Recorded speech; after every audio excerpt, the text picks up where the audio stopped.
Qashqadaryo viloyati Chiroqchi tumanida 50 yoshli fuqaro Isuzu'da 10 ga yaqin eshak ortib ketayotgani aniqlandi.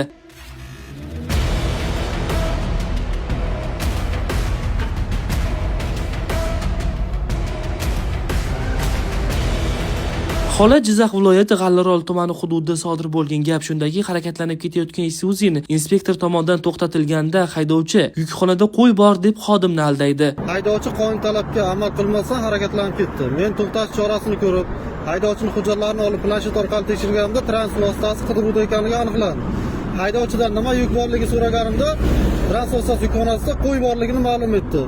Transport vositasi qidiruvda ekanligidan shubhalanib, xolislar ishtirokida yukxonasini ko'zdan kechirganimda qo'y emas, hayvon turiga mansub eshak borligi aniqlandi. Ma'lum bir vaqtdan so'ng uning aybi ochilganida haydovchi inspektorga 2 million so'm pora taklif qiladi. Ayni vaqtda holat yuzasidan haydovchiga nisbatan jinoyat ishi qo'zg'atilgan bo'lib, surishtiruv harakatlari olib borilmoqda.